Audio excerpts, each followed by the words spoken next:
Ya te habrán contado que toda la peña que soporta al pueblo está taladrada en su interior por una serie de galerías subterráneas que lo atraviesan por todas partes.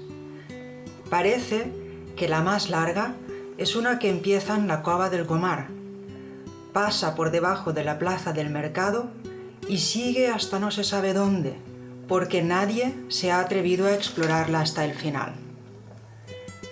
Estas galerías eran muy conocidas por los moros que vivían en Bequirén, que así se llamaba la actual Bocairent en la época musulmana, y en ocasiones la usaban para pasar de casa en casa por debajo de tierra, entrando y saliendo por puertas secretas que solo ellos conocían.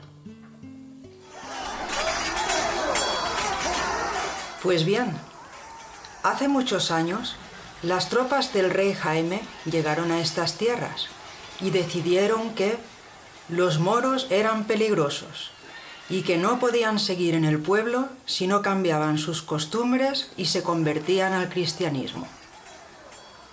Todos sabían que los de Bequirén no tenían nada que ver con los guerreros árabes que habían combatido contra los cristianos por las tierras del norte. Pero la nueva autoridad no se fiaba de ninguno y todos ellos se encontraron con la tesitura de abandonar la tierra en la que habían nacido y en la que habían nacido sus padres y abuelos, dejando atrás sus casas, los campos que habían cultivado, los bancales que habían construido, los pozos que habían alumbrado y las acequias que habían trazado por todo el término municipal. Muchos lo hicieron, pero otros decidieron quedarse en el pueblo, escondidos bajo tierra, en cuevas secretas dentro de las galerías.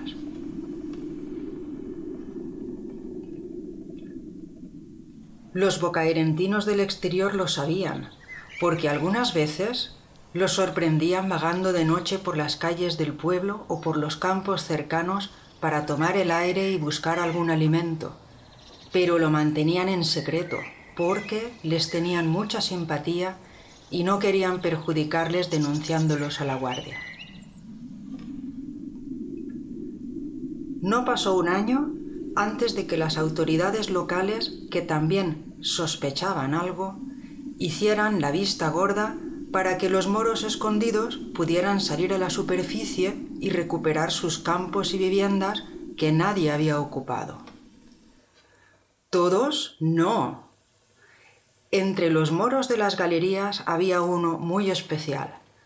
Se llamaba Abdel Muta'al Alim Azim Farouk Hadi, que significa sirviente del Altísimo, sabio, protector, que distingue la verdad de la falsedad, que guía por el buen camino. Era un hombre muy sabio, que había dedicado su vida a estudiar los libros sagrados y a descifrar papiros y documentos que le mandaban a Bequirén otros hombres sabios desde todas partes del mundo.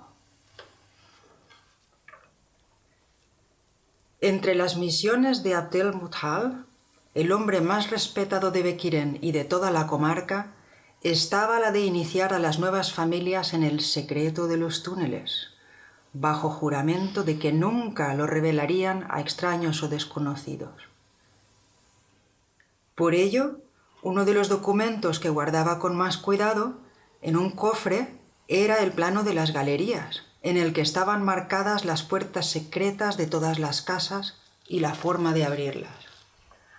Abdel Muta'al conservaba todos sus secretos de sabiduría perfectamente organizados en una biblioteca repleta de rollos, libros, planos, láminas, figuras, objetos extraños y papeles de todo género y color, entre los que había muchas harchas y muashajas inéditas de Abu Bakr Muhammad ibn Ruhaym. Pues bien, cuando Abdel Muta'al decidió esconderse en las galerías, se llevó todo lo que había en la biblioteca a una sala secreta que tenía preparada desde hacía mucho tiempo por si surgía alguna amenaza para su contenido. No le resultó difícil, porque en la biblioteca también había una puerta secreta que solo él conocía, y así pudo realizar el traslado poco a poco y sin que nadie le viera. A partir de ese momento, nadie volvió a hablar con Abdel-Mutahal. Los moros del subsuelo dijeron que en algunas ocasiones le vieron transitar por galerías transportando libros u objetos, pero no contestaba a sus saludos. Los bocairentinos del pueblo también hablaban de una figura presurosa y encorvada, no sabían si por el peso de los años o por el de alguna carga, y rehuía la proximidad de cualquier ser vivo. Incluso se llegó a decir que, a partir de un determinado momento, los perros que anteriormente ladraban y se acercaban desafiantes a la encorvada figura, huían aullando despavoridos ante su presencia. Lo sorprendente de la historia es que ningún ser vivo, ni moro ni cristiano, llegó a conocer el emplazamiento de la biblioteca subterránea, ni se volvieron a ver los objetos que contenía. Y algunos aseguran que así será hasta que Abdel-Mutahal encuentre a un bocairentino capaz de hacer lo que él mismo hacía: dedicarse en cuerpo y alma a estudiar los hechos y misterios de Bocairent y a conservar y proteger el contenido de su biblioteca con dedicación absoluta. Y que, cuando le encuentre, le revelará todos sus secretos, incluida la localización de la cámara donde están sus tesoros, y podrá por fin retirarse al rincón del paraíso de los justos, reservado para los sabios de buena voluntad. Te daré un buen consejo. Si encuentras la puerta secreta de tu casa, nunca entres en las galerías subterráneas porque son lugares muy peligrosos. Pero si alguna vez lo hicieras en compañía de personas que saben la forma de caminar por ellas sin riesgo, estate atento por si ves pasar la figura de Abdel-Mutahal. No te contestará, pero seguro que agradecerá que le mandes un saludo cariñoso y le digas que agradeces lo que ha hecho por Bocairent. ¿Quién sabe? Puede que seas tú el bocairentino que está esperando.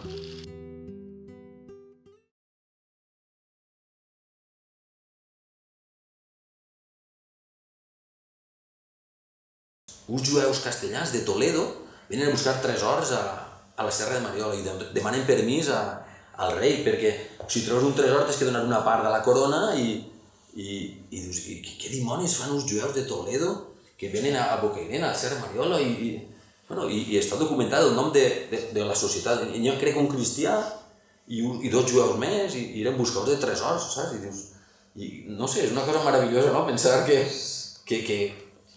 no sé, o estaven molt bojos o m'imagino que no, vull dir que ells sabien un poc, alguna informació tindrien de que hi havia ocultaments. A voltes la gent quan passava el que m'he comentat, quan arriben les poblacions cristianes i musulmanes, la gent té por. Aleshores fa un ocultament de monedes, diu, pues en la cubeta esta que n'hi havia darrere el Santo Cristo, pues per la nit se'n va perquè l'endemà ha sentit que quan són expulsats, quan arriben a les afores, la gent els ho furtarà. I diu, bueno, el dia que puga tornaré, no? Ho amagarem i el germà major tornarà i ho buscarà. Clar, això la majoria de voltes va passar, va tornar i ho va replegar, però possiblement algú no, va morir, es va equivocar. Aleshores, en Cocentaina van trobar un tresoret, a voltes era un recipient ceràmic ple de monedes, i això era un ocultament, era algú que ho havia ocultat d'època, crec que musulmana, possiblement pensant que tornaria un dia. Si no torna, o si nosaltres ens expulsem d'ací, el més prop en l'hort de baix, alçaríem la terra o darrere d'una pedra, però possiblement s'ha construït damunt i ahí s'ha quedat. Des del moment que se suposa que està habitat l'actual emplaçament del Bocairent històric és en època musulmana, en el que no sabem en quin moment ocupen aquest espai, possiblement al segle X o al voltant, però sí que tenim topònims ja en el segle VII que ens parlen de l'arribada del món islàmic hacia Bocairent, que serien el Benifaraj, el Masarra, que són topònims dels primers berbers que van arribar en companyia dels primers àrabs al territori hispà. Per tant, des del primer moment ja sabem que tenen població i l'ocupació de l'actual lloc és del segle X. El que passa és que ceràmica, que és el gran fil conductor que utilitzen sempre els arqueòlegs, el gran motiu, no n'hi ha massa. De fet, ens agradaria trobar restes islàmiques més clares per a poder situar el poble. I el gran element important que tenim al poble, evidentment, és les covetes dels moros. Que això sí que està donant que hi ha una activitat humana importantíssima, vinculada a un grup, possiblement nòmada, i també perquè les covetes dels moros, evidentment, són d'època musulmana i s'utilitzaven de manera temporal, vull dir, per un grup de població sedentària, nòmada, no sedentària, que vivien mig any, vivien en els ramats vora el mar, en les marines, i quan feia més calor se'n pujaven així, a les planes d'ací de la Mariola, i vivien en les covetes. Quan se'n baixaven tenien que deixar-se els béns que tenien i algú es quedaria cuidant-lo. Possiblement aquesta gent que es quedava cuidant-lo o un grup vinculat a les covetes arribaria a fer gran el que és l'actual Vila Boquera. Però era un costum que durien del nord d'Àfrica, d'Agadir, de la regió berber d'Agadir, i allí s'utilitza també el mateix. Allí li diuen també, crec que, li diuen les coves de romans, no? En el món islàmic, perquè possiblement ells, igual que nosaltres tot el que és molt antic, diuen això sèquies d'època dels moros, doncs la gent del nord d'Àfrica, quan una cosa és molt antiga, diu això és de romans, no? Voltes quan ja es perden la memòria, perquè... Sí, això és dels moros, no? Això és d'època dels moros, això deu ser de... Doncs allí diuen les coves de romans, no? I possiblement serien d'això, del segle XI, segle XII. De fet, allí s'utilitzaven fins al segle XIX i n'hi ha llocs que encara veus les escales de fusta que utilitzaven per a pujar a mar del blat, o figues, o almeles, o els productes per a que les rates... Bueno, per a rates la inclemència no ho desfera. I quan tornava la població, a l'estiu tingueren els seus béns. També podien servir de manera excepcional de refugi. De fet, també, possiblement no sempre, però possiblement en algun moment de perill pots pujar i protegir-te. Evidentment, el que no era un lloc era d'habitatge. No té sentit l'energia que has de gastar per a pujar a un lloc tan inaccessible i tan perillós. Hem de pensar que el que sí que hi hauria és un alcàsser, hi hauria una xuita de fortificació que hem de suposar que estaria en la banda més a dalt. Hem de suposar perquè tampoc tenim evidències arqueològiques, però estarien en el cim de lo que és la muntanyeta, el pujolet del poble. A la banda més a dalt estaria el castell. I anirien afegint-se barris o carrers, possiblement de dalt cap a baix. I el que sí que passa és que quan uno visita el barri, possiblement es dona compte que en la banda de Sant Joan està el més vell que ens queda. Però això possiblement no siga perquè es va fer primer, sinó possiblement perquè al segle XVIII, que és el gran moment en el que viuen així vora 6.000 persones, en les que la gran majoria vivien en el que és l'actual casc urbà, la pressió sobre el territori seria molt gran i les antigues cases van anar canviant-se molt a sovint. Per tant, aquestes cases que estaven igual un poc més separades, més allunyades, s'han conservat com estarien al segle XIII, o segle XIV, o segle XV.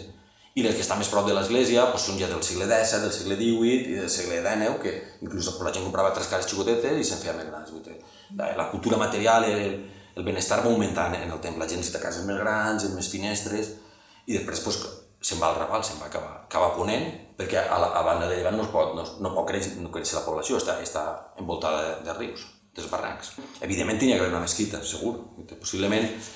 I possiblement la mesquita, possiblement, tampoc ho sabem, estaria...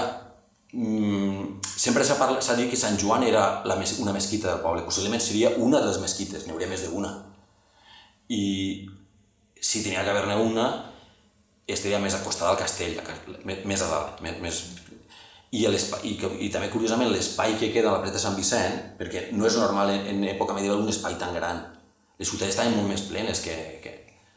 A València mateix, el que és l'actual plaça d'Ajuntament era un convent, el convent de Sant Francesc. Les places són possiblement... Les places eren molt més menudes abans. I una plaça tan gran, ahir està parlant que hi havia un espai. I aquest espai longitudinal que mira cap a Ponent, prop de l'església, però no al costat de l'actual església, que era el castell, possiblement estic parlant que hi hauria un espai públic en funcions religioses, possiblement ja en època islàmica i possiblement en època cristiana posterior, fins que es converteix en presó al segle XVIII i després es fa una plaça. De fet, Sant Vicent Ferrer, el profeta Sant Vicent, predicaria en la porta de l'església, en la plaça més gran que hi hauria, que és davant de l'esglésieta. Estem parlant d'un moment molt important en el que la població peninsular, majoritàriament en aquell moment, estem parlant del segle VIII, IX, X, musulmana, té que fer la peregrinació a la Meca. Aleshores, com té que anar cap a la Meca, té que eixir cap a llevant i de la península interessa eixir quan menys trànsit marítim, menys trànsit per mar, que era molt perillós, millor. Aleshores solen eixir de Dénia. Aleshores, si tu veus un mapa i el dones compte que des de Toledo, que era en aquell moment el gran centre peninsular, per anar a Dénia, possiblement passarien per ací, i és el gran moment en el que es fan els ponts el pont dels Alborets, el pont de la Frontera i el pont del barranc del Canyaret, que són 3 ponts que durant un temps s'ha dit que eren romans, però que sembla, a la vista dels estudis dels arqueòlegs, que ho fan per comparació, i és una cosa prou evident, és que tenen relació amb els ponts que hi ha en Andalusia del moment, i no n'hi ha dubte que això era una obra organitzada des de dalt, estatal. No eren el veïnat o els de les alqueries que venien per allí que van fer el pont, no, això vendrien enginyers i anaven fent un darrere de l'altre perquè el trajecte entre la península i Dénia fos el més curt possible, eren tots de manera homogènia i eren tots iguals. Sí que es parla en les cròniques musulmanes, es parla moltíssim de la bona qualitat i la fama que tenia el lli que es produïa així. És de pensar que en un moment que faria més calor que el d'ara, perquè és un teixit que ara no es podria plantar. Igual que hi ha canvis climàtics, en aquella època passava també, i es produïa allí, que era una tela molt més fina, molt més d'estiu, podríem dir, molt menys vasta que la llana, que s'utilitzava després en època cristiana. Allí, en les classes benestants del món islàmic, tenien molta, junt a la seda, evidentment, allí era molt buscat. Aleshores, es produïa allí i s'utilitzava per als teixits, també se suposa que per a fer les veles de tots els vaixells que tenien que anar que circulaven d'un costat a l'altre del Mediterrani. I també per a calafatar, per a separar entre les fustes dels vaixells, s'embotia allí per a que fera de secant, per a que fera d'aïllant, per a que, com les botes de conserva, per a que no creuara l'aigua. Aleshores, feia d'absorbent, feia d'unió entre les diferents fustes i feia falta molt d'allí. I allí es produïa en aquell moment així, en gran quantitat. És una cultura de gent que es dedicava a anar pel desert, a portar d'Orient a Occident material. Eren gent que anava d'oasi en oasi i portava espècies, portava teixits, portava menjar, coses de molt de valor, ceràmica, des de la península d'un costat a l'altre. I aquesta gent és la que eren politeistes, però arriba un moment que al segle VII arriba una idea monoteista, que és que l'únic Déu és Alà i Mahoma el profeta, i té molt d'èxit, i des de l'Índia fins a l'Atlàntic és ocupat per aquestes idees. I no res no és que conquerissin, sinó que la gent es convenç que està d'acord, perquè evidentment amb la poca població que va arribar d'islàmics a la península no van conquerir, sinó que aquells es van seduir per les noves maneres de nou pensament i van acceptar la nova religió musulmana. Clar, hem de pensar que moltes de les coses que venien d'Orient, el paper mateix, el paper de xàtiva, no? L'avantatge de compte de tindre que escriure un pergamí, que el pergamí és un material animal que per molt que vulguis, a voltes tu no pots aconseguir molts pergamins, però paper sí que pots plantar molta fibra vegetal i fer paper. Doncs això és un invent oriental, xinès, via islam portada a la península. De fet, crec que al Marroc encara al paper li se diu xativí. Saps per què? Perquè les grans indústries del paper en època islàmica durant un temps van estar en xativa i el món islàmic, el món del nord d'Àfrica marroquí encara recorda que el paper és un gran invent. Avui en dia utilitzem el paper tots nosaltres i no utilitzem el pergamí. De fet, el pergamí és més perdurable que el paper, no? Podríem dir, no? El gran poeta, molt famós sobretot perquè escriu en àrab i després al final fa uns escrits en llengua mossàrab, no? I és una cosa un poc excepcional i pels filòlegs és motiu d'estudi. I és Ibrahim, que era una família important del món islàmic, que eren diversos germans, i concretament el Ibrahim escriu unes poesies en el que al final les tonalitats són unes poesies amoroses en el que l'amada li diu ten cuidado amb mi, no te'n passes, no, saps? I són unes delícies de poesia, una sensibilitat molt diferent a la poesia a l'ús que podem conèixer en l'Occident i que ja es donava en el món islàmic, i és possiblement el gran nom de la nostra història musulmana de Bocairent. Sí que tenim també altres personatges importants musulmans que són una parella, el pare i el fill, que són ceramistes d'origen bocairentí que se'n van a treballar a Terol al segle XIV. Que Terol és la gran ciutat aragonesa que fan molta ceràmica i tenen unes torres patrimoni de la humanitat, i possiblement les úniques persones que coneixem un nom en concret són estos dos, que són valencians, evidentment valencians de Bocairent, que van ser expulsats.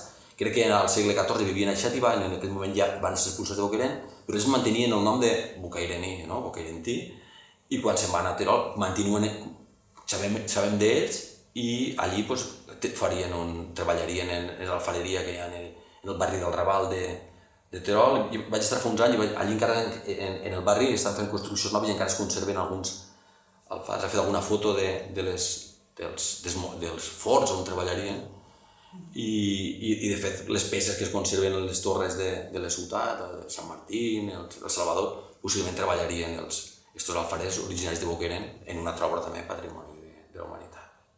Que el que nosaltres veiem ara moltes vegades és, de fet, en els llocs on no n'hi ha penya, on el que hi ha és construcció, normalment se va construint damunt de construir. Tu vas a Nàpols i veus la ciutat grega, la ciutat romana, la ciutat normanda, la ciutat de la Corona d'Aragó i la Nàpols barroca damunt, no? Però vas tombant i vas construint. Possiblement així no passa, però sí que és veritat que hi ha un Bocairent subterrani amagat, que a vegades dius com poden viure altres famílies? No, perquè possiblement ahir vaig viure una altra família fa un temps, possiblement el carrer no ha pujat molt, però sí que ha pujat. I possiblement a voltes el que avui en dia és una cova, possiblement abans era una finestreta xicoteta, que sí que podia viure una família com viuen com les zones de coves, que es pot viure perfectament. Aleshores, sí que podria haver que estaguera molt més, la pressió demogràfica fera que hi haguera gent vivint, inclús no en època del segle XIX, que és el moment en què més població viu en el casc antic de Bocairent, sinó anteriorment, utilitzar la roca per a viure, senzillament, igual que havien buidat la penya del Cantal de la Fos per a fer uns graners, per a viure, ha viscut una cova. I el que veiem ara és el resto de restos, perquè hi ha un Bocairent baix que això ara s'ha utilitzat de corral o per a amigar els animals, però possiblement en algun moment això eren les cases de viure, i possiblement dalt hi hauria una construcció. Però ara, possiblement després s'ha comprat una altra, de dos cases n'han fet una, i el de baix s'ha infrautilitzat. De fet, quan veus una volta pel barri sí que veus moltes construccions baix, possiblement el que n'hi ha baix és una casa, que es podia viure perfectament. El món mediterrani és un món de contactes entre les tres cultures del llibre. I possiblement així, al segle XIII, quan s'expulsen els musulmans de lo que són conquerits, arriben jueus. Perquè s'han documentat. L'únic moment que tenim documentats jueus així a Bocairent és el segle XIII i se suposa que fins al segle XIV, que és quan va aparèixer. La primera referència és un llistat que tenien d'època del rei Jaume en el que les jueries tenen que pagar uns impostos. I apareix la jueria a Bocairent, aleshores tenia que haver com a mínim una comunitat que tenia que pagar. Evidentment, m'imagino que una persona que ha estat vivint anys i anys té molta reticència, o això sempre ho han parlat, que a voltes n'hi ha gent que ha parlat en gent d'ara, que diu sí que recorda que estava així, que tenia ganes de tornar, no? És com els jueus, no? Fa 2000 anys que es van tirar de Palestina i volen tornar a Palestina. Evidentment, aquesta gent es quedaria morta de pensar, no? Quan a voltes uno llegeix una crònica escrita des de l'altre costat, és quan es dona compte del drama, no? Perquè a voltes dius, no, estos infidels que venen i mos trauran de casa, no? I clar, tu com tu sempre has viscut del costat del rei Jaume, no pots entendre l'altre, no? Que arriben uns cristians en els barris i uns cavalls i diuen, no, vostès en tenen que anar.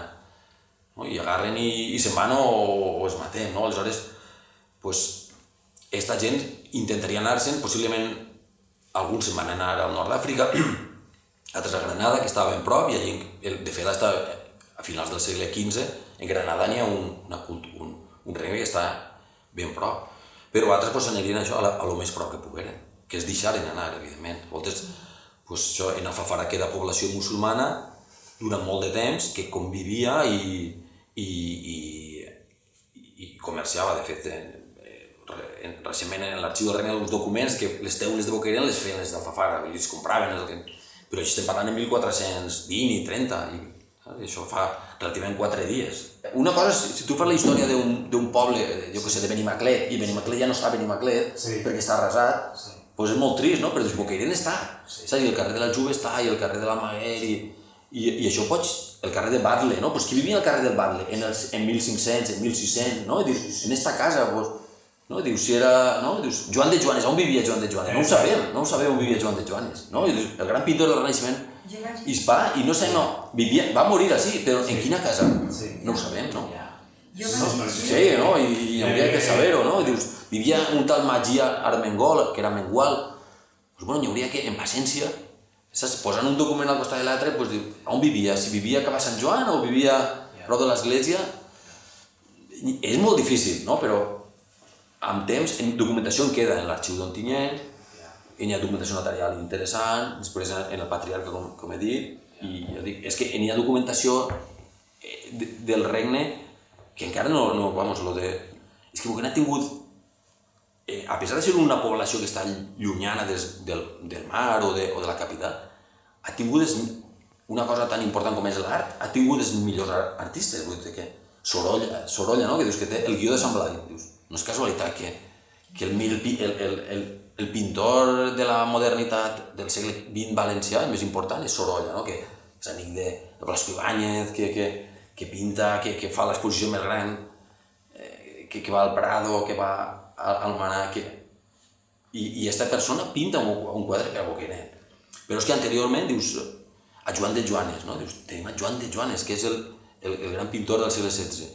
El reixà que hem citat, el gran pintor gòtic d'Alfons el Magnànim, que era el rei de la corona, li seria l'emperador de la Mediterrània, no? Podia haver triat qualsevol pintor de la corona i ell tenia com a pintor a Joan Reixac. Però aquest mateix pintor pinta per a una família de Bocairent, li encarrega un retaule a Joan Reixac. I aquest mateix pintor és el que estava pintant també per Alfons de Borja, un retaule que hi ha iniciativa, que el retaule de Santana, apareix agenollat Alfons de Borja quan era cardenal un poquet abans de ser papa, en 1452. Faltaven 3 anys per a ser papa de Roma. Doncs en 1456, en Bocairent li s'encarrega un retaule. Després, el segell de la vila el fa Bartomeu Coscolla, que era l'orfebre del rei, que fa els escuts, i fa les monedes del rei. Quan Bocairent recupera, després d'haver sigut família dels arters, és Vila Real, el que fa l'escut, el que li fa el timbre per al segell, és el millor orfebre que hi ha en la corona d'Aragó. Busca, i si tirem més endarrere, tenim les cubetes dels moros, que a banda que és una cosa pràctica, però és una obra d'art en si, o la cova la salsa, evidentment, o el llum ibèric, no? Tenim una sèrie de patrimoni molt important, estiga sí o no estiga, però que hem de fer-lo nostre i pensar que el que diem, el barri on estem, és on vivia aquesta gent, no? Joan de Joanes vivia així, la filla i la dona, no és que va estar un dia a un esprat dur un retaule, no, és que ell va estar així. Va tornar a viure i es van dur els fills i ell va morir així i els fills van continuar l'obra, no? Vivia pel carrer i seria amic dels fills i serien en la gent del poble, no? I aquests carrers possiblement encara estiguen, no? Les pedres per on passava ell, per on la font per on anava, la font gòtica que està en l'església, que era una pica de l'espai públic, és una peça impressionant, aquesta peça, era una font que hi hauria en una de les placetes del poble i servia per a beure. Després es va portar a l'església i és la pica baptismal que n'hi ha quan entres a mà dreta. Però té uns escuts i uns àngels, vamos, és una preciositat, és una obra d'art de primeríssima fila.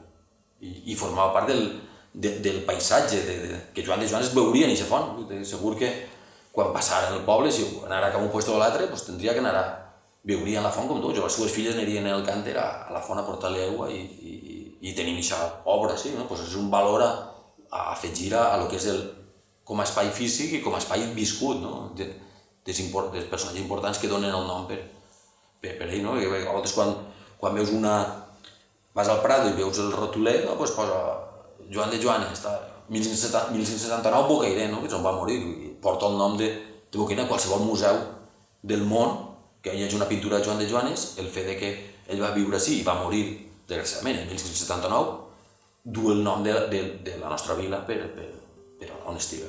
És com les covetes, que dius, com una construcció tan gran no queda ceràmica, clar. En la cova de la Sarsa sí, perquè és de terra, no? O qualsevol cova del terme. Però en una cova excavada, com és de pedra, no es pot acumular, no? I en Bocairent passa el mateix, és una roca perfecta i no tenim ceràmica, que és el gran element que s'utilitza sempre per a datar. I és una llàstima perquè ens agradaria, no? Assegurar-se de que dins d'aquest barri n'hi ha ceràmica musulmana del segle X, del XII, del XV. N'hi ha molt poquí, de fet n'hi ha... Saps? Sí, és una llàstima.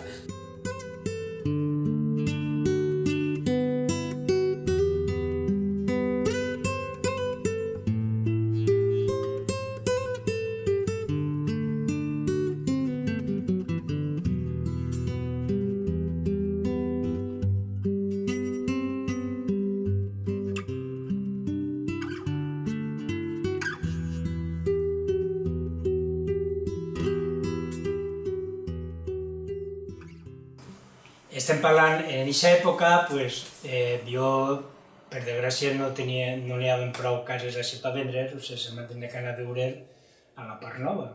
Vaig estar vivint 9 anys en els edificis que diuen la cooperativa. Entonces, una de les visites que jo vaig estar fent a meus pares i a meus sogres, vaig veure a un veí que tenia amistat i segueix tenint amistat perquè encara viu, i em va notificar que havia comprat una casa. Una casa que en aquesta casa sempre s'havia comentat que n'hi ha unes coves, estaven tapiades, però no es veien. Entonces jo vaig dir, Déu que sort és, mira, ara podràs veure tu la cova eixa. I em va dir, el dia que tinga que fora a dar la cova, el quedaré. Entonces m'ho va comunicar i vam anar amb el germà i jo, i vam ajudar a fer el forat. De paso veia com estava el que és el techo o piso de la planta de dalt. Va estar bé que estava ple d'escombros i vaig tenir la sorpresa molt gran que al fons n'hi havia un arc àrab. I aquest arc àrab es van colar pacadilles i n'hi havia un passadís tot ple de pedra, tant techo, parells com piso, i al fons n'hi havia un muntó de ceràmica. Jo li vaig comentar, escolta, dic, aquesta ceràmica és antiga, o sigui que és estil àrab, o sigui, no és que siga de l'època dels àrabs, però és antiga.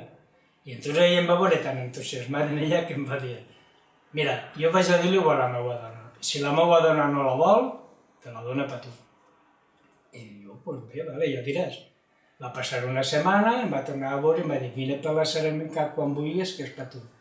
I em va fer el tio més feliç del món.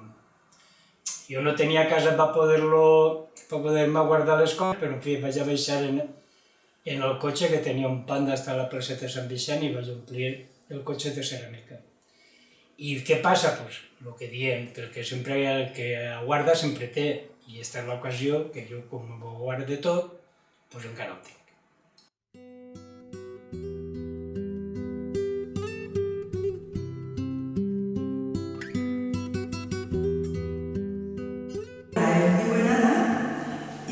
Durant uns anys he estat de guia voluntària aquí en el Museu Arqueològic de Bocairent.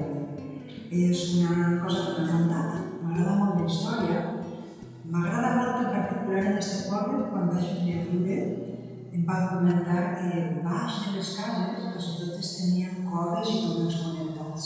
una cosa prou misteriosa per a algú que no ha nascut en aquest poble i és una cosa fascinant per a qualsevol que ve de fora del poble i sap que vas d'on estàs pisant, hi ha huecos cantats i a saber què se podria trobar. Aleshores vinguérem a viure aquí l'any 2004 i des d'aquest moment fins ara que estem en el 2008 vaig començar a treballar en música arqueològica. Descans de setmana, quan tenia rates lliures, ensenyar-li a la gent el que a mi m'interessa també. En un moment de remodelació, de lo que era la biblioteca i l'ordenar els arxius i tot, vaig trobar uns planos misteriosos que tot el món dia que existien en el Museu Arqueològic i que eren de les cavitats que havia de les cases. Ordenant en aquella situació tots els plans, tots els llibres, tot el que hi ha, vaig trobar els planos que estem mirant a continuació. Els vaig trobar, però clar, jo no entenc de topografia, vaig començar a mirar això que és i em vaig donar compte que en el plano hi havia noms de carrers, cases, números de cases i després uns cercles oscurs i algú em va dir que aquest és el plan on es mostren les coves de la població de Bocaire. Vaig començar a mirar i vaig veure que efectivament està tot plagat de coves, vaig mirar aquest plan, vaig preguntar i em va dir que va ser un plan que es va fer en els anys 90 perquè anaven a fer unes obres de rehabilitació i va ser necessari fer un estudi de les coves que hi havia allà on anaven a fer l'obra. Va ser, si podeu veure el detall, un treball molt detallat que va fer el Centre Excursionista de Bocairent de manera voluntària junt en un centre de València que es diu La Senyera i van realitzar els plans topogràfics, moltíssima feina, entrar en totes les cases, topografiar les cases i acabar tenint aquest que ens ensenyen sols algunes de les coves, perquè en moltes cases veig que no van entrar, però vivint aquí i per mig de conèixer veïns saps que en algunes d'elles hi ha cases que tenen coves que no estan reflexades. Després, al costat, tenim un plano que ja és més específic, no de tot el casc antic de barri medieval de Bocaire, sinó del que és la plaça de Sant Joan, que sempre li havien dit també la plaça de la Cubeta i no sabien per què. Al final vaig averiguar, clar, en la plaça de Sant Joan, baix de la plaça, al parecer hi ha una cova immensa i està reflexat en aquest plano. Més en detall i més detallat que no li quedarà els planos de tot el poble. La meva il·lusió, m'has preguntat, la meva il·lusió seria que aquest estudi poguera ser ampliat, es poguera fer una catalogació d'absolutament totes les coves que hi ha, perquè és un tresor que hi ha baix del pis que estem pisant. Existirà una mena d'inventari i es farà una publicació per a que tot el món poguera veure què és el que hi ha baix de la roca on estan les cases que estem vivint.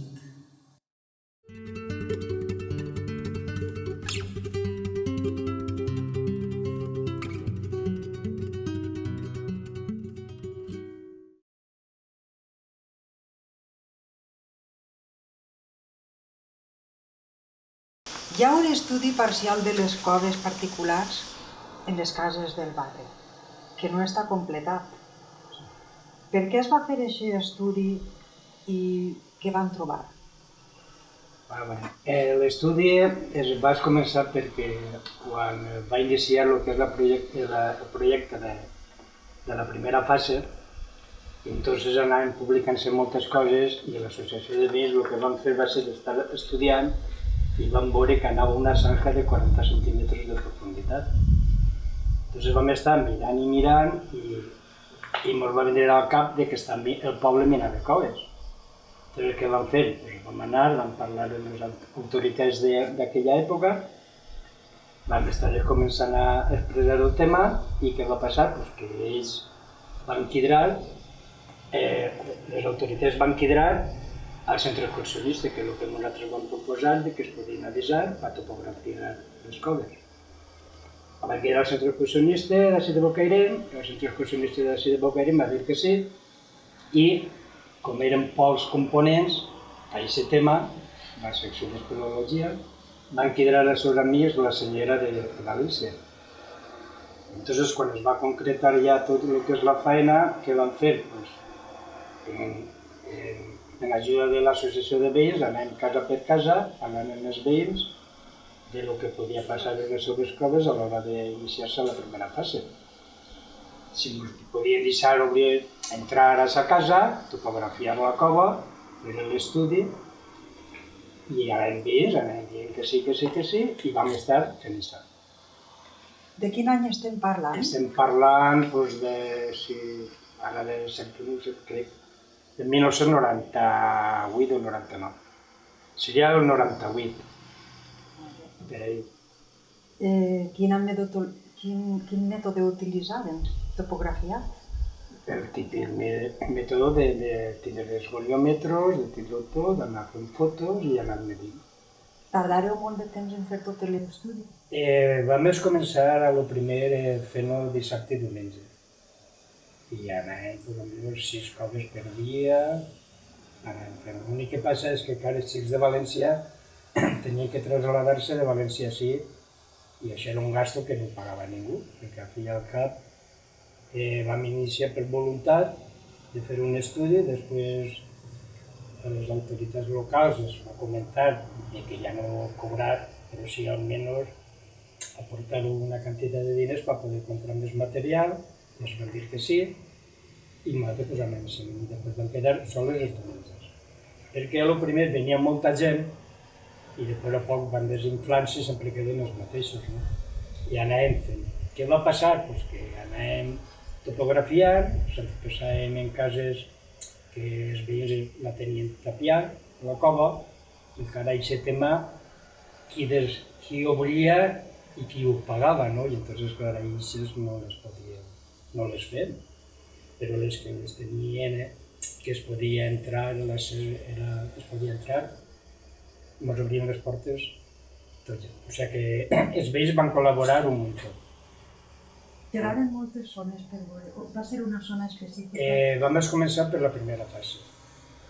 La primera fase La primera fase és la part superior, des de la badia fins a la cantereria, fins a la placeta Sant Vicent, i el que és el camp de baile, i això va ser la primera fase. Part de la desemparats, el que és la placeta Sant Tomàs, fins a la font, o sigui, dalt de la ruta. Algú va proposar de continuar l'estudi, simplement per el plaer de tenir un estudi de tot el barri? Bueno, és que el que va passar és que, com sempre en aquesta vida i en tots els puestos, no sols es volgueren, vam iniciar el treball uns quants, tot anava bé, després van haver interferències d'altres que no venien i se donaven de quedar-se el treball, de ser el protagonista, l'Ajuntament el que va acordar d'aportar no ho aportava i al final de la contienda es va perdre. O sigui, vam fer alguna cosa de Sant Joan que anava per la segona fase, però pràcticament la meva desemparar i la meva d'arròs, moltes coves no es van fer. I va ser molt important perquè van salvar moltes coves, més que l'alcantarillat. L'alcantarillat va trencar moltes. I nosaltres, menys 2 o 3, van salvar totes. Les que van salvar les que l'Ajuntament va entregar a l'empresa el treball, perquè van començar a foradar sense tindre el treball, que és el que es va desfer el treball per culpa d'això. Intèrpretes que no feien ninguna cosa i després eren els senyors que ho havien fet tot, es quedaven el treball i després quan inicien les obres de deberes no entreguen el treball. I em van foradar 2 o 3. O sigui que és gràcies a aquest estudi... Gràcies a aquest estudi es van salvar un munt. La placeta Sant Tomàs és una bòveda que s'entra per baix de la paret i té d'espessor, no sé si eren 35 o 45 centímetres d'espessor. Que s'entra per on feien els apaüts? Sí, s'entra per ahí. si no hagueren fet aquest treball, aquesta placeta s'havia fet. Entonces, què va fer? A la casa lindana, que es diem de Camarasa, es van apegar a la casa i van fer la línia, i entonces, com cruzava una de la part dels ataúds, que no era una cova, això era un conducte d'aigua, van fer la en l'embós, quan tu vas deixar pagar l'embós, no n'hi ha un trosset de placeta, com estava tapiat, van foradar i xop, es va formar tot. No es va poder evitar. I una mossenya. Se sap algo de quantes possibles coves jugaven a les cases? No, jo no ho sé. No ho sé perquè no vam acabar el treball. Se m'han deixat moltes per fer, però faríem almenys 90 i pico. I moltes una passada. Moltes eren a cavallerisses, amb els seus pesebres, que això sí que aprofitarien antigament,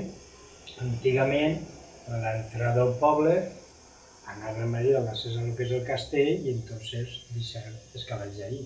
O passar-te'n al castell perquè direcció a la placeta Sant Vicent també n'hi ha dos, que és una placeta. Són particulars de cada un, Claro. sí, però ara se pot veure, jo ahí no digo nada, cada uno. Jo recordé que quan estaven fent la cantarella van trencar tots els costats i sols van deixar al mig com un caminet perquè passaren, perquè anàvem a Pederpà i entonces pujàvem pel Carabassí, tots rectes, anàvem a la panaderia. I recordé que anaves pel mig i te se feia por caure perquè per on anaves tot eren coves. Estava tot hasta dalt, tot ple de coves. Si van afornar un metro en pillava, pues un metro. Davant el que és la finestra de la casa que dona al Carabassí, la porteta de Balta, ahí n'hi ha una cova. I així davant de ma casa, on està Gitjole, dice que n'hi ha ahí, que està l'arbre ixe, ahí antes n'hi havia una porta, però baix, d'ahí hasta casa Tanti és una altra cova. I el que és el carrer de ma casa, Reme, també té una cova baix. Però això la van tapar. I després, el que és la casa dels abogadors, tot el que és la finestra hasta dins, a la part de darrere de l'hortet i Cidaidal, tot això és una cova, també. Que probablement siga igual la mateixa. No, sí, pot ser que... La de Reme està tapiada, però aquesta és tota una. Ahí en la premsa, en la meva labor, on està la premsa, on jo tenia antigament la tasca, jo ahí tinc 3 coves i es comunica en la casa d'enfront, que va per la paret, el que és la paret per anar direcció a la premsa, on viu Félix Campos i... Pues en la mateixa direcció, la meva passa per ahí i es col·loca i està tapiada. Això sí que es comunica. Pues van salvar unes i les altres. Per què? Pues perquè ells tenien la documentació de que estaven les cases d'ahí. Si no s'hagueren foradat, bum, saps? Hauria passat el mateix que en els anys 70. El mateix en les coses. Tu has entrat a la nova això que hi ha en la casa on està la font del Parralet, allà al costat de la font, aquesta casa que van a començar a fer Sí, que està tot a mig obra. Pots entrar allí? Sí, he entrat allí, però no topografiant-la, sinó per curiositat. Jo vaig entrar, Jo he entrat moltes coses. jo vaig entrar una volta i vaig entrar acompanyat pel concejal d'obres d'aquella època, que era Juan José Semper, que va ser entre el 91 i el 95, que van governar els socialistes, em penso, el Partit Socialista del País Valencià, que és quan va fer el macroprojecte aquell del barri i de... Que era pel dia de l'altre. Però que si ho hagueren fet l'accés a el que volen fer ara l'hora, les cases aquestes que han caigut no tenen caigut, en compte, perquè volien fer un mur paral·lel al que puja a la Mare de Déu d'Agost, uno paral·lel, de pedra arrimada a la paret, per damunt de la font, Per això van comprar les cotxeres. que per això van expropiar les cotxes que No les van comprar. les van comprar, però era de ton pare, no? Unes sí, altres no, però les van comprar totes. I van comprar també tots on està, el que és ara el pàrquing, des del Palau de Sant Vicent a Sadal, ho van comprar també tot. A l'Hort de Sortija també per fer pàrquings allà. Bueno, t'ho dic perquè quan vam fer el projecte este, jo li vaig dir al Juan José, li vaig dir, si baix hi ha una cova que és digna de veure, la que està al costat de la mateixa font del Parral, la casa aquella que està en Candaer, doncs va vindre a jugar, doncs diu, tinc que vindre un dia. I va vindre un dia ell amb un municipal, no està aquí ara, un municipal en una llinterna, d'aquelles potents, va venir municipal però de servici, i ell com a regidor que era d'urbanisme de l'Ajuntament. I vaig entrar en ells, vam entrar. Hi ha una cova que a mi, jo no m'entenc d'arquitectura, no tinc ni idea, no tinc res, però ell, va ser ell, el Semper, el que va dir, estava dividida per una paret. Diu, esta paret, diu, és romànica. Potser si la vegeres tu, podries dir alguna cosa. Són estilats. Ho va dir, diu, aquesta paret és romànica. Pel tipus de... Serà ara, que estava tot anivellat, ara. Com l'arc que tenim ahí baix en Sant Joan, que està més destapat, la casa que veureixin a la paret. Jo recordo, tu te'n recordaràs, Rafael, que on tenim la cuina, teníem el que és, ara diem la llar, però nosaltres entonces diem el racó del foc. El racó del foc. El racó del foc no és només que el que és la paret, fent allà un buit a la paret, després tenies, òbviament, la xumanera, que eixia per a dalt, però allà tenies, el racó del foc era això, no era una llar com ara, una cornisa, i ho decorem i tot això, no, doncs era el racó del foc. Bueno, el que volia dir-te és, l'anècdota que volia dir-te és que allà en la cuina, a un cantó, tocant un cantó, hi havia una, perquè el piso no era de Portland, no sé, sí, suposo que Portland no era piso mosaic com ara, no? I hi havia una tapadora, que alçàvem la tapadora i quan agranàvem, ho agranàvem tot i ho tiràvem per fora d'aquí per baix i anàvem a parar a la cova. Allí tiràvem. Quan s'omplia la cova, el buidava. Allí tiràvem tot el de la brossa, tiràvem les cendres del racó al foc, ho tirem tot allí. Però, ahí ve una curiositat, és el que volia contar-vos. En aquella època nosaltres no teníem aigua potable en casa, perquè va ser quan teníem 12 o 14 anys quan vam fer la canterillat. Entonces teníem a casa el que es deia el retrete. Un retrete. Era una trona, t'assentaves allà, hi havia una tapadora, òbviament, i fent de ventre allà. De ventre i inclús orinàvem allà. No, orinàvem al corral, on estan les gallines i els conills. Però bueno, fem allò. I quan allò estava ple, mon pare, què feia?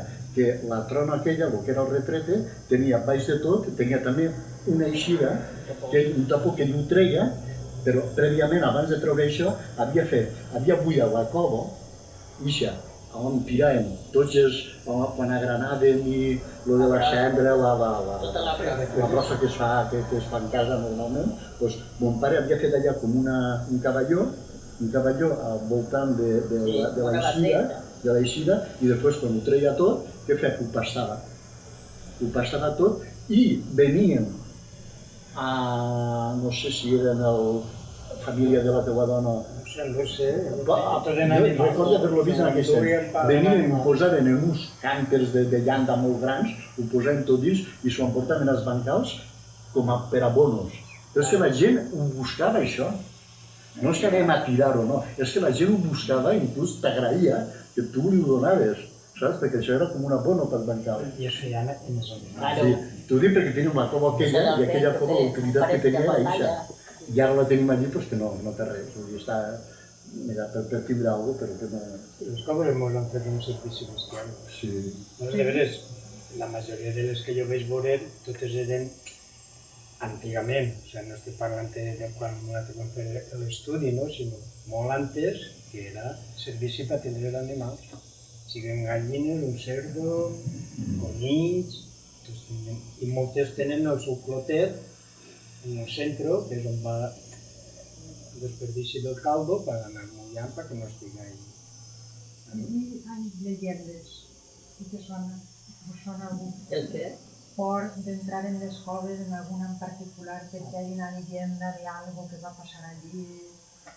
No. Cuando éreu xiquets no podien entrar a la cova i te feien... No, ja tengo por. Jo la leyenda de cova que conec és que sempre s'ha dit tota la vida, bueno, ja he sentit sempre tota la vida, de que la plaça de l'Ajuntament se n'anava, es passava a la cova de mar.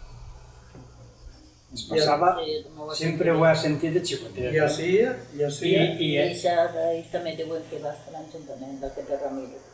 Pues algun municipi l'haurà tancat algú perquè no té. No, és que diu que van tancar antes perquè com tots tenien sa casa, ningú volia que ningú es clavara en sa casa. No es comunica. Això n'hi ha moltes llegendes. Us dic jo que no, se'n comuniquen algunes.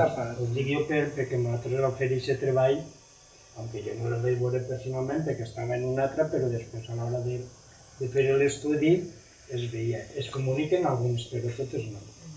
Això han sigut més coves per fer servici a casa que per altra cosa. Però, bueno, una cosa, esta cova i una que n'hi ha en les voltes són naturals, Parles de la cova de... Esta sí, la de Sant Joan. Esta és natural. Després té accessos ja fets per a l'home, però la cova és natural. I en les voltes, a l'iniciar les voltes també que és natural. Parlant de coves, te sona una cova en la plaça de Sant Joan que estigui justet baix de la plaça? Sí, jo quan era xiquet, nosaltres venim a jugar així, a aquesta part de Sant Joan, perquè hi havia alguns amics més majors, i un dels amics que tenia propietats un tio el que és la cova, que està a la placeta, per això li diu una vegada en la font de la Coveta, a la font de la placeta Sant Joan. I nosaltres anem a dir que es portàvem mal o això ens castigaven i ens tancaven en aquesta cova. I a mi estàvem una hora o 2 hores tancats allí i fins que aquells majors descansaven i ens obrien. I clar, mentre estaves allà algo tenies que fer, no? Pues anaves i entraves per cada altra, un sirier, ben llistos.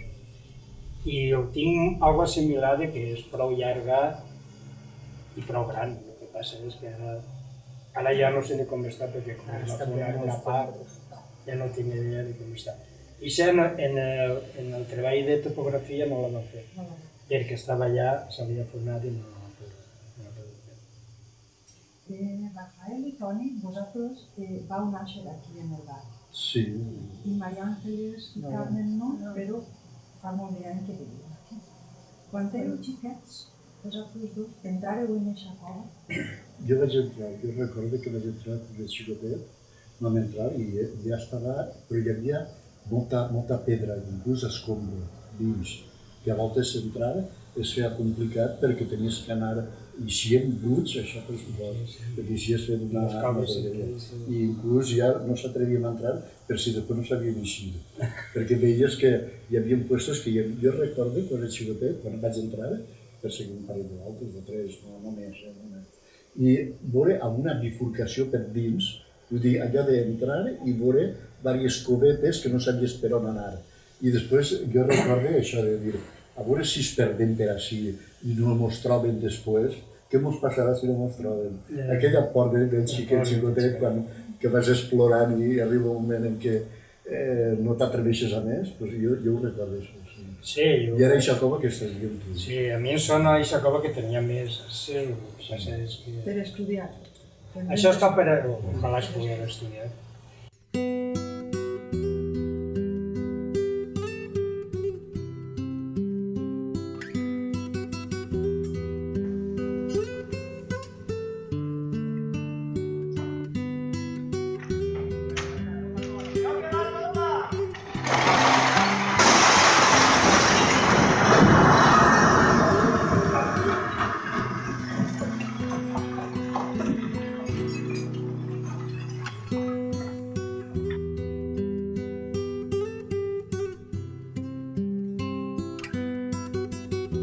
li diria a les autoritats actuals i les presents que es preocuparen més del que és la història del nostre patrimoni, que no siga sols tot papers i fotografies i que de veres es pelaren un poquet més l'alma, si és que la tenen, a poder apanyar les cames. És una vergonya que estiga passant el que està passant i sabem que en Bocaire no n'hi ha diners en l'Ajuntament, això és veritat, però escolta, esta València que en dona per altres coses es pot anar ahí emprenyant per poder aconseguir-ho així, ja que tenim un patrimoni, almenys podem saber-ho conservar.